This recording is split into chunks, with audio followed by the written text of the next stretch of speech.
Bible एक वर्ष में। नमस्कार, आप सबका बाइबल एक वर्ष में स्वागत है। आप सब ने जो कदम उठाया है प्रभु के वचन सुनने के लिए, यह हमारे जीवन के अंधेरों को दूर करेंगे और हमें प्रभु के प्रकाश में चलाएंगे।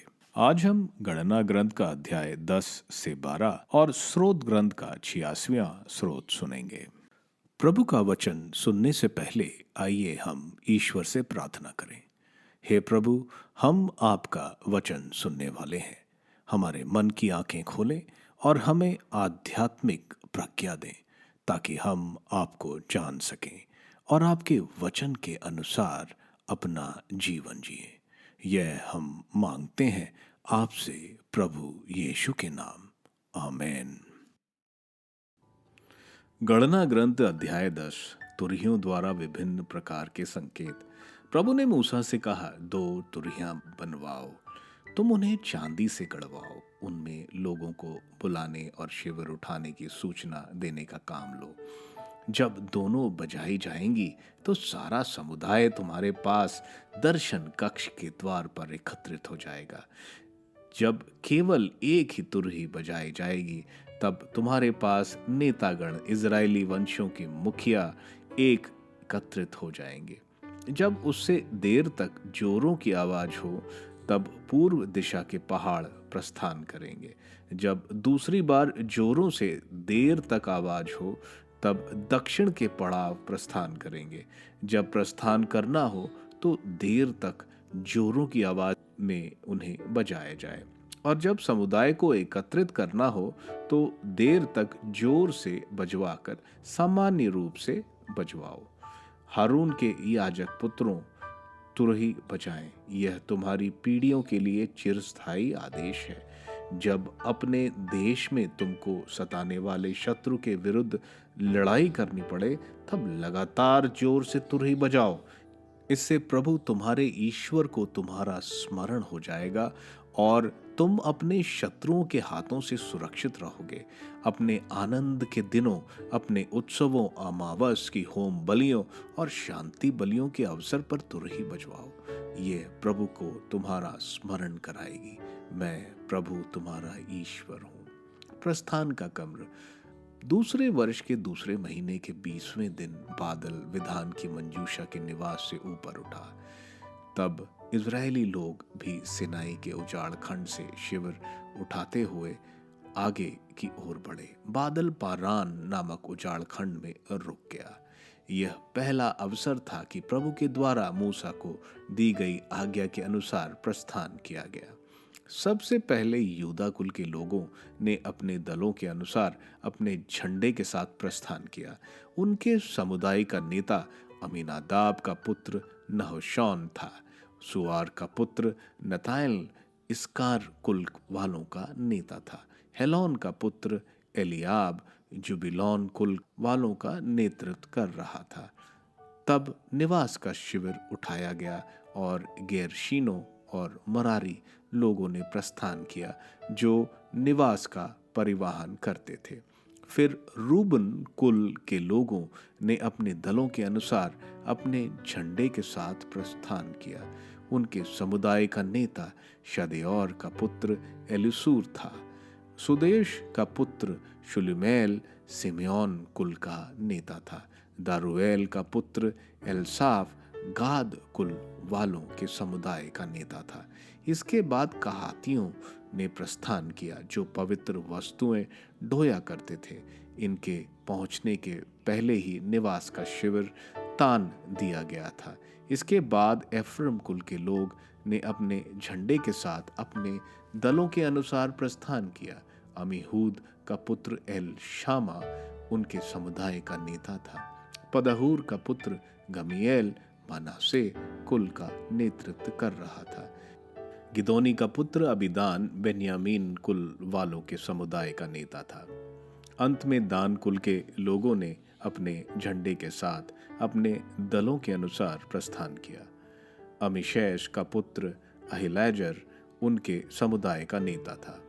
अक्रोन का पुत्र पगिएल आशोर कुल वालों के समुदाय का नेता था और एनान का पुत्र अहीरा नप्ताली कुल का नेता था। इसी क्रम में इजरायलियों के दलों को प्रस्थान करना पड़ता था और इसी के अनुसार उन्होंने प्रस्थान किया। प्रस्थान। मूसा ने अपने ससुर मिद्यानी राउएल के पुत्र होबाब से कहा, अब हम वह देश जाएंगे जिसके विषय में प्रभु ने यह वचन दिया था कि मैं उसे तुम्हें दे दूंगा। तुम भी हमारे साथ चलो, हम तुम्हारी भलाई करेंगे, क्योंकि प्रभु ने इजरायलियों की भलाई करने का वचन दिया है। परंतु उसने उत्तर दिया, मैं नहीं जाऊंगा, मैं अपने देश में अपने कुटुंबियों के पास लौट जाऊंगा। तब मूसा ने निवेदन किया, हमें नहीं त्यागना, क्योंकि तुम उजाड़ खंड के उन सब स्थानों को जानते हो जो पड़ाव डालने के लिए उपयुक्त होंगे। इसलिए तुम हमारे पथ प्रदर्शक बन जाओ। यदि तुम हमारे साथ चलोगे तो हम भी तुम्हारी वैसे ही भलाई करेंगे जैसे प्रभु हमारी करेगा। तब उन्होंने प्रभु के पर्वत से अपनी 3 दिन की यात्रा के लिए प्रस्थान किया।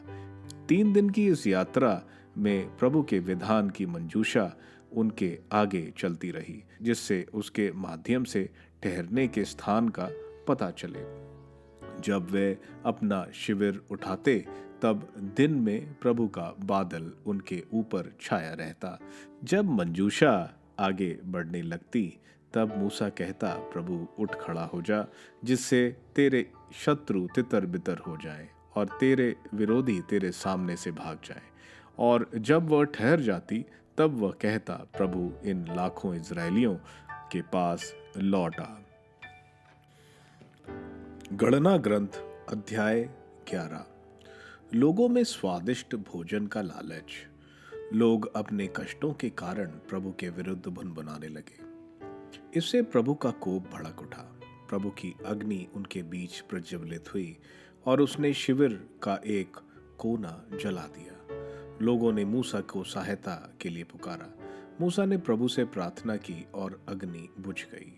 इसलिए उस स्थान का नाम तबहरा पड़ गया, क्योंकि वहां उनके बीच प्रभु की अग्नि प्रज्वलित हुई थी। उनके साथ चलने वाले छोटे लोग स्वादिष्ट भोजन के लिए लालायित हो उठे और इजरायलियों भी विलाप करने लगे। उन्होंने यह कहा, कौन हमें खाने के लिए मांस देगा? हाय, हमें याद आता है कि हम मिस्र में मुफ्त मछली खाते थे, साथ ही खीरा, तरबूज, गंदना, प्याज और लहसुन। अब तो हम भूखे मर रहे हैं, हमें कुछ भी नहीं मिलता। मन्ना के सिवा हमें और कुछ दिखाई नहीं देता। मन्ना धनिये के बीज जैसा था। उसका रूप रंग गुलगुल के सदृश था। लोग उसे बटोरने जाते थे, चक्की में पीसते या ओखली में कूटते थे और बर्तनों में उबालकर उसकी रोटियां पकाते थे। उसका स्वाद तेल में तली हुई पूरी जैसी था। जब रात को ओस शिविर पर उतरती थी तो मन्ना भी गिरता था। मूसा ने लोगों को, हर परिवार को अपने अपने तंबू के द्वार पर विलाप करते सुना। प्रभु का क्रोध भड़क उठा। मूसा को यह बहुत बुरा लगा और उसने प्रभु से यह कहा, तू अपने दास को इतना दुख क्यों दे रहा है? तू मुझ पर इतना अप्रसन्न क्यों है कि तूने इस प्रजा का पूरा भार मुझ पर ही डाल दिया है? क्या मैंने इसे उत्पन्न किया है जो तू मुझसे कहता है? जिस तरह दाई दूध पीते बच्चों को संभालती है, तू इसे गोद में उठाकर उस देश ले जाओ जिसे मैंने इसके पूर्वजों को देने की शपथ खाई है। मैं इन सब लोगों के लिए कहाँ से मांस ले आऊं? वे विलाप करते हुए मुझसे कहते हैं, हमें खाने के लिए मांस दीजिए। मैं अकेले ही इस प्रजा को नहीं संभाल सकता। मैं यह भार उठाने में असमर्थ हूँ। यदि मेरे साथ तेरा यही व्यवहार हो तो यह अच्छा होता कि तू मुझे मार डालता। यह संकट मुझसे दूर करने की कृपा कर। प्रभु ने मूसा से कहा, इजरायलियों में से 70 वयोवृद्धों को बुलाओ जिनके विषय में तुम जानते हो कि वे जनता के नेता और शास्त्री हैं, उन्हें दर्शन कक्ष ले जाकर अपने साथ खड़ा करो। मैं आकर वहां तुम्हारे साथ बात करूंगा। जो शक्ति तुम्हें मिली है, मैं उसका कुछ अंश वापस लेकर उन्हें प्रदान करूंगा।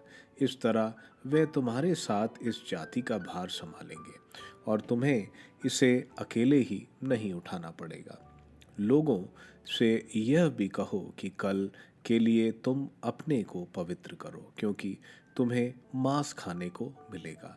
तुम लोगों ने तो प्रभु के विरुद्ध भुनभुनाने हुए कहा, कौन हमें मांस खाने को देगा? मिस्र में हमारी दशा कितनी अच्छी थी, इसलिए प्रभु तुम्हें मांस खाने को देगा। न केवल एक दिन, न 2 दिन, न 5 दिन, न 10 दिन, न 20 दिन, बल्कि तुम महीने भर मांस खाओगे, यहाँ तक कि उससे तुम्हें अरुचि हो जाएगी और तुम ऊब जाओगे, क्योंकि तुमने अपने साथ रहने वाले प्रभु को तुच्छ समझा और यह कहते हुए उसके सामने पश्चाताप प्रकट किया कि हम मिस्र से क्यों निकल आए।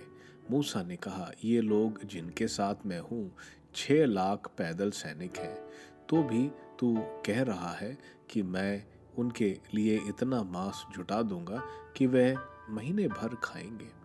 तो क्या इतनी भेड़ें और बछड़े काटे जा सकते हैं कि वे उनके लिए पर्याप्त हो, अथवा कोई उनके लिए समुद्र की सब मच्छियाँ पकड़े तो क्या वह उनके लिए पर्याप्त होंगी? प्रभु ने मूसा को उत्तर दिया, क्या प्रभु में इतनी भी शक्ति नहीं है कि वह ऐसा कर सके? तुम स्वयं देखोगे कि मैं जो कह रहा हूँ वह सच होगा या नहीं। दिव्य शक्ति की अनुभूति। मूसा ने जाकर लोगों को प्रभु के ये शब्द सुनाए। उसने 70 वयोवृद्धों को बुलाकर दर्शन कक्ष के आसपास खड़ा कर दिया। तब प्रभु बादल में आकर मूसा से बात करने लगा और उसने मूसा की शक्ति का कुछ अंश 70 वयोवृद्धों को प्रदान किया। इसके फलस्वरूप उन्हें एक दिव्य प्रेरणा का अनुभव हुआ और वे भविष्यवाणी करने लगे। बाद में उन्हें फिर ऐसा अनुभव नहीं हुआ। 2 पुरुष शिविर में रह गए थे, एक का नाम एल्दाद और दूसरे का नाम मेदाद। यद्यपि वे दर्शन कक्ष में नहीं आए थे, तब भी उन्हें दिव्य प्रेरणा का अनुभव हुआ, क्योंकि वे चुने हुए वयोवृद्धों में से थे और वे शिविर में ही भविष्यवाणी करने लगे। एक नवयुवक दौड़कर मूसा से यह कहने आया, एल्दाद और मेदाद शिविर में भविष्यवाणी कर रहे हैं। नून के पुत्र योशुआ ने, जो बचपन से मूसा की सेवा करता था, यह कहकर अनुरोध किया, मूसा गुरुवर, उन्हें रोक दीजिए। इस पर मूसा ने उसे उत्तर दिया, क्या तुम मेरे कारण ईर्ष्या करते हो? अच्छा यही होता कि प्रभु सबको प्रेरणा प्रदान करता और प्रभु की सारी प्रजा भविष्यवाणी करती। इसके बाद मूसा और इजरायलियों के नेता शिविर लौट आए। बटेरों की प्राप्ति। प्रभु की आज्ञा से समुद्र की ओर से हवा आई और अपने साथ बटेरों ले आई और उन्हें आसपास गिरा दिया। उन्होंने शिविर के चारों ओर 1 दिन की यात्रा की दूरी तक और 2 हाथ की ऊंचाई तक सारी पृथ्वी ढक ली। तब लोग उस दिन और रात तक दूसरे दिन भी जा जाकर बटेरें पकड़ने लगे। किसी ने भी 100 मन से कम नहीं बटोरा। उन्हें सुखाने के लिए लोगों ने उन्हें शिविर के आसपास रख दिया। वह उनका मांस पूरा खा भी नहीं पाए थे कि प्रभु का क्रोध लोगों पर भड़क उठा और प्रभु ने उन लोगों पर भारी व्याधि भेज दी। इसलिए उस स्थान का नाम किब्रोत हतावा पड़ गया, क्योंकि वहीं उन लोगों को दफनाया गया जो स्वादिष्ट भोजन के लिए लालायित हो उठे थे। लोग किब्रोत हतावा से आगे चलकर हेसरोत पहुंचे और हेसरोत में ठहर गए। गणना ग्रंथ अध्याय 12। मिरियम और हारून द्वारा मूसा का विरोध। मूसा ने एक इथियोपिया स्त्री से विवाह किया था। इस इथियोपियाई पत्नी के कारण मिरियम और हारून मूसा की निंदा करने लगे। उन्होंने कहा, क्या प्रभु केवल मूसा के द्वारा बोला है? क्या वह हमारे द्वारा भी नहीं बोला है। प्रभु ने यह सुना। मूसा अत्यंत विनम्र था। वह पृथ्वी के सब मनुष्यों में सबसे अधिक विनम्र था। प्रभु ने तुरंत मूसा, हारून और मरियम से कहा, तुम तीनों दर्शन कक्ष जाओ। तीनों वहां गए। तब प्रभु बादल के खंबे के रूप में उतरकर तंबू के पास खड़ा हो गया। उसने हारून और मरियम को बुलाया। दोनों आगे बढ़े और प्रभु ने उससे कहा, मेरी बात ध्यान से सुनो। मैं तुम्हारे नबियों को दिव्य दर्शनों में दिखाई देता हूँ और स्वप्नों में उनसे बातें करता हूँ। मैं अपने सेवक मूसा के साथ ऐसा नहीं करता। मेरी सारी प्रजा में वही विश्वसनीय है। मैं उसे पहेली नहीं बुझाता, बल्कि आमने सामने स्पष्ट रूप में बातें करता हूँ। वह प्रभु का स्वरूप देखता है। मेरे सेवक मूसा की निंदा करने में तुम्हें डर क्यों नहीं लगा? प्रभु का क्रोध उन पर भड़क उठा और वह उन्हें छोड़कर चला गया। तब बादल तंबू पर से हट गया और मिरियम पर शरीर कोड़ से बर्फ की तरह सफेद हो गया। हारून ने मरियम की ओर मुड़कर देखा कि वह कोढ़िन हो गई है। हारून ने मूसा से कहा, महोदय, हमने मूर्खतावश पाप किया है। कृपा हमें उसका दंड न दिलाइए।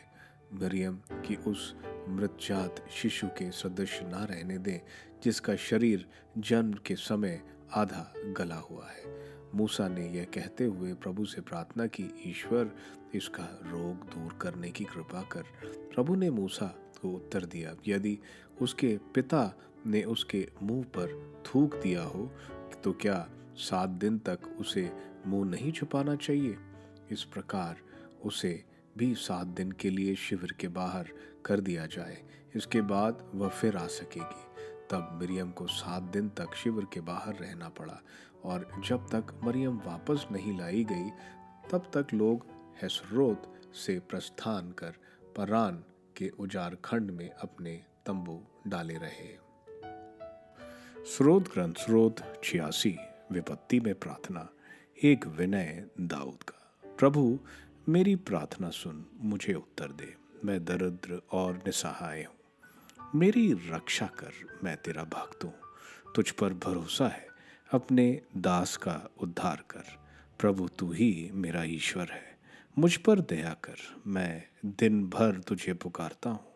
प्रभु, अपने दास को आनंद प्रदान कर, क्योंकि मैं अपनी आत्मा को तेरी ओर अभिमुख करता हूँ।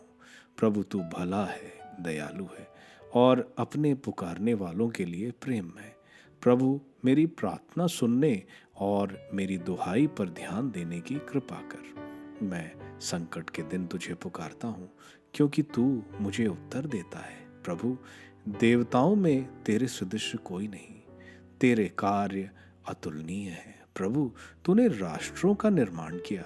वे सब आकर तेरी आराधना करेंगे और तेरे नाम की महिमा करेंगे, क्योंकि तू महान है, तू चमत्कार दिखाता है, तू ही ईश्वर है। प्रभु, मुझे अपना मार्ग दिखा, जिससे मैं तेरे सत्य के प्रति ईमानदार रहूं। मेरे मन को प्रेरणा दे, जिससे मैं तेरे नाम पर श्रद्धा रखूं। मेरे प्रभु ईश्वर, मैं सारे हृदय से तुझे धन्यवाद दूंगा। मैं सदा तेरा नाम की महिमा करूंगा, क्योंकि मेरे प्रति तेरी सत्य प्रतिज्ञता महान है। तूने अधोलोक की गहराइयों से मेरा उद्धार किया है। प्रभु, घमंडियों ने मुझ पर आक्रमण किया। अत्याचारियों का झुंड मुझे मारना चाहता है। वे तेरी उपेक्षा करते हैं। प्रभु, तू एक दयालु और करुणामय ईश्वर है। तू सहनशील, सत्य प्रतिज्ञ और प्रेम में है। मेरी सुधि ले, मुझ पर दया कर। अपने दास को बल प्रदान कर। अपनी दासी के पुत्र को बचा। मुझे अपनी कृपा दृष्टि का प्रमाण दे। तब मेरे शत्रु यह देखकर हताश होंगे कि प्रभु, तू मुझे सहायता और सांत्वना प्रदान करता है। गणना ग्रंथ के अध्याय 10 में हम देखते हैं, प्रभु मूसा को 2 चांदी की तुरही बनाने को कहते हैं। जब दोनों बजाई जाएंगी तो सारे दर्शन कक्ष के द्वार पर आएंगे। एक बार बजाने पर सारे नेता 12 घरानों के इकट्ठे होंगे। जब देर तक तुरही बजाई जाए तो पूर्व दिशा के पड़ाव कूच करेंगे और दूसरी बार बजाने पर दक्षिण के कूच करेंगे। इस तरह तुरही उत्सवों, होम बलियों के अवसर पर बजाई जाएगी। इसके बाद हम देखते हैं इज़राइल दूसरे महीने के 20वें दिन जब बादल विधान की मंजूषा से ऊपर उठा, तब इज़राइली शिविर उठाकर आगे बढ़े। इससे पहले मिस्र से निकले हुए गुलाम अब हम देखते हैं 12 घराने इज़राइल के संगठित हो गए, जैसे सेना की कंपनी और बटालियन, और तुरही के संकेत पर कंपनी के कंपनी मार्च करते। ध्यान में रखने वाली बात है कि ये तकरीबन 20 लाख लोग मरुभूमि में मार्च कर रहे हैं। उनके मार्च का क्रम सबसे पहले यूदा का कुल, दूसरा इश्कार, तीसरा जेबुलन, इसके बाद दर्शन कक्ष के समान के साथ गेर्शोनी और मरारी के लेवी, इसके बाद रूबन, फिर सिमियोन, फिर गाद, उसके बाद दर्शन कक्ष के पवित्र वस्तुओं के साथ कोहाती लेवी, फिर एफ्रम, मानेसा, बेंजामिन, दान, आशेर और अंत में नफ्ताली वंश। जब वे रुकते तो गेर्शोनी और मरारी दर्शन कक्ष को तैयार कर देते और कोहाती लेवी दर्शन कक्ष की पवित्र वस्तुएं रख देते। इस तरह बड़ी जल्दी से निवास स्थान तैयार हो जाता था। आगे हम देखते हैं मूसा अपने ससुर होबाब को रुकने को कह रहा है। बाइबल पंडितों का कहना है कि यहाँ होबाब मूसा का साला है, क्योंकि मूसा के ससुर का नाम जethरो है और मूसा उसको रुकने के लिए इसलिए बोल रहे हैं क्योंकि उसको यह इलाके के बारे में मालूम है। प्रभु का बादल छाया रहता और मूसा ईश्वर से प्रार्थना करता, दिन में रक्षा की और रात में उनकी उपस्थिति की। अध्याय 11 में हम देखते हैं इजरायली जिनको ईश्वर ने दास्ता से निकाला उनके साथ रहते थे, जो उन्हें खाने को रोज मन्ना प्रदान करते थे। वे इजरायली ईश्वर के खिलाफ शिकायत करते हैं कि उनको खाने को मांस नहीं मिलता। इजरायली रबाए जो इस ग्रंथ के पंडित हैं, उनका कहना है कि यह भुनभुनाहट की शुरुआत मिस्र लोग जो इजरायलियों के साथ मिस्र से आए थे, उन्होंने इसकी शुरुआत की थी। ईश्वर कोपित होते हैं और अग्नि शिविर के एक कोने को जला देता है।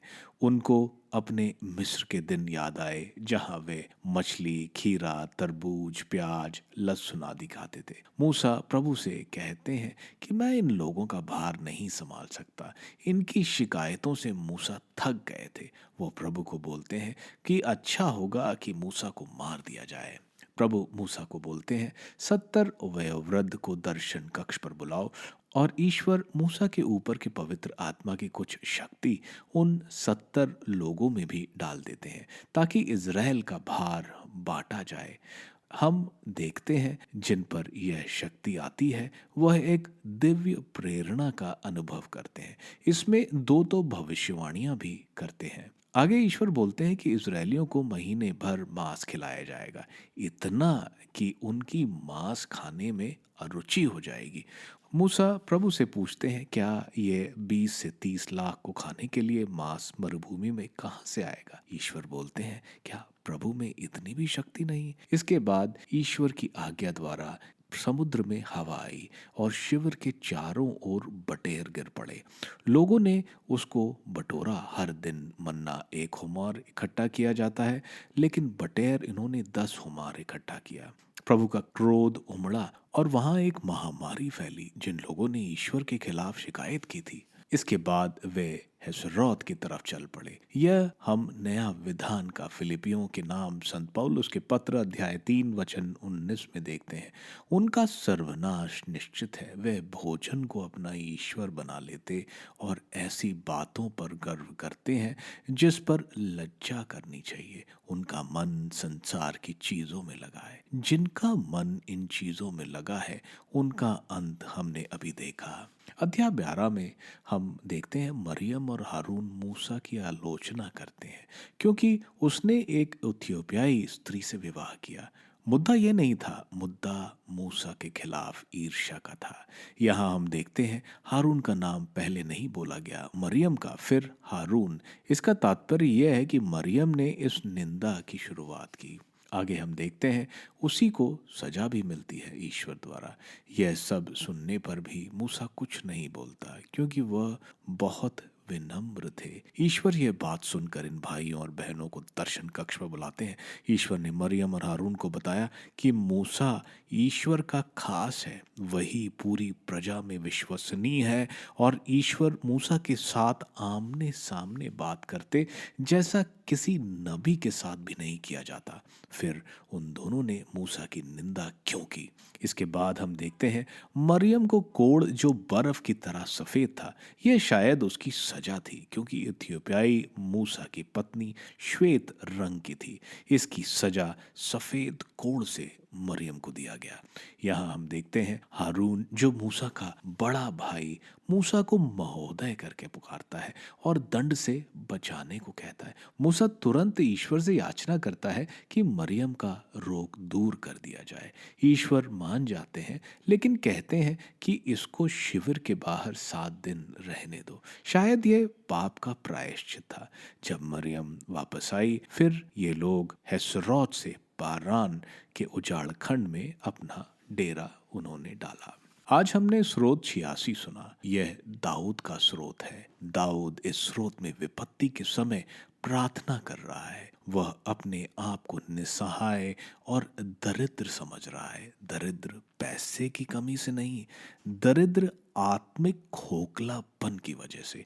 जो भी अपने को निसहाय और दरिद्र समझता है, प्रभु उसकी प्रार्थना अवश्य सुनते हैं। आगे हम देखते हैं दाऊद ईश्वर का व्यक्तित्व का बखान कर रहा है। ईश्वर दयालु, करुणामय, सहनशील, सत्य प्रतिज्ञ और प्रेममय है। उनकी हमेशा महिमा गाई जाए। वह जरूर मार्ग दिखाएंगे और घमंडी शत्रुओं का सर्वनाश करेंगे। सोचने वाली बात यह है कि क्या हम निसहाय और दरिद्र हैं, तो ईश्वर जरूर हमारी प्रार्थना सुनेंगे। आप सबको धन्यवाद ईश्वर के वचन सुनने के लिए। मैं आपसे विनती करता हूं कि आप बाइबल एक वर्ष में को दूसरों के साथ शेयर करें, क्योंकि प्रभु का वचन स्वयं प्रभु यीशु है। प्रभु को दूसरों को देने वालों को प्रभु की आशीष जरूर मिलेगी। मैं आप सबका बड़ी बेसब्री से कल इंतजार करूंगा। धन्यवाद।